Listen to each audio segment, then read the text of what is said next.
मैं विनोद कुमार सिंह, संस्कृत टीचर, आपको पढ़ाएंगे क्लास 8 संस्कृत चैप्टर 1 छात्र जीवनम, छात्र का जीवन। देखिए, एक छात्र का जीवन कैसा होना चाहिए। छात्रा कस्यचित् राष्ट्रस्य महत्तां सम्पत्ति भवन्ति।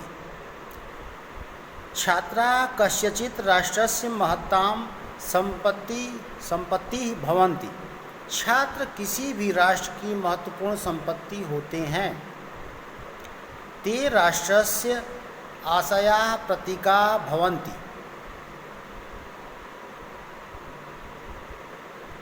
ते राष्ट्रस्य आशयाः प्रतीकाः भवन्ति। वे राष्ट्र के आशा के प्रतीक होते हैं। देशस्य भविष्यं तेषु एव अवलम्ब्यते। देश का भविष्य उन पे आधारित होता है।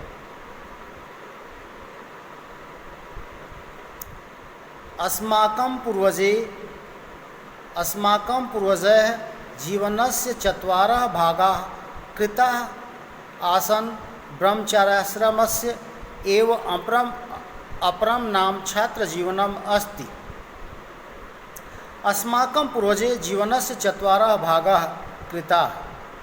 हमारे पूर्वजों ने जीवन को 4 भागों में बांटा।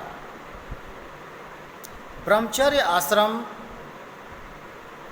जिसमें एक हमारा ब्रह्मचर्य आश्रम है, उसी का दूसरा नाम छात्र जीवन है। छात्र जीवनम मानव जीवनस्य मूल्यवतम। छात्र जीवनम मानव जीवनस्य मूल्यवतमः अंशम अस्ति। छात्र जीवन मानव जीवन का सबसे मूल्यवान अंश है, सबसे मूल्यवान भाग है। एतत् मानवस्य सर्वजीवनस्य आधारः अस्ति। एतत् मानवस्य सर्वजीवनस्य आधारः अस्ति। यह सभी मानव जीवन का आधार भाग होता है। यह सभी मानव जीवन का आधार भाग है। अस्मिन् एव जीवने मानवस्य सर्वविधानां शारीरिक, बौद्धिक, मानसिक शक्तीनां विकासः भवति। इस समय मानव का संपूर्ण विकास, जैसे शारीरिक, बौद्धिक और मानसिक विकास, इसी समय होता है। अतः छात्र जीवनम प्रति विशिष्टम महत्वम देयम। अतः छात्र जीवन को विशेष रूप से महत्व देना चाहिए। छात्र जीवनस्य सफलतायै केषामपि कर्तव्यानां पालनम आवश्यकम भवति। छात्र जीवन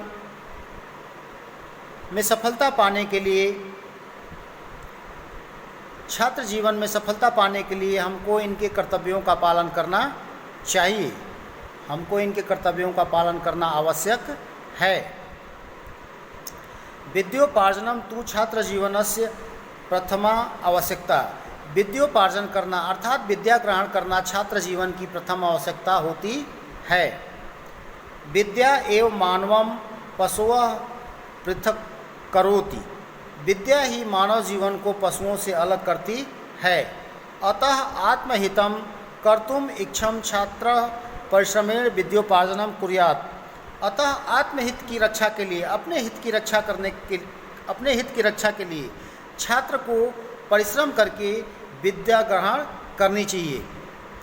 अतः अपने हित की रक्षा के लिए छात्र को कठिन परिश्रम करके विद्या ग्रहण करना चाहिए। अध्ययनम तु तपः भवति। अध्ययन में उसको तपना चाहिए, उसको कठिन परिश्रम करना चाहिए। अध्ययनाय सुखस्य विचारः अपि त्याज्यः। अध्ययन के समय सुख के विचारों को उसको त्यागना चाहिए। आलस्य मानव जीवनस्य प्रबलतमः शत्रुः। आलस्य मानव जीवन का सबसे बड़ा शत्रु होता है। सुखार्थी विद्योपार्जनम कर्तुम न शक्नोति। सुख चाहने वाले विद्यार्थी को शिक्षा कहाँ मिलती है? अर्थात सुख चाहने वाले विद्यार्थी को सुख का त्याग करना पड़ता है। अतएव कथ्यते, इसीलिए कहा गया है, विद्या ग्रहण साकम स्वास्थ्यम अपि प्रधायम देयम। विद्या ग्रहण करने के लिए देखिए एक कहावत है जो है, कहा जाता है कि स्वस्थ शरीर में स्वस्थ मस्तिष्क का निवास होता है। इसलिए हमको विद्या ग्रहण करने के लिए स्वस्थ रहने की आवश्यकता है।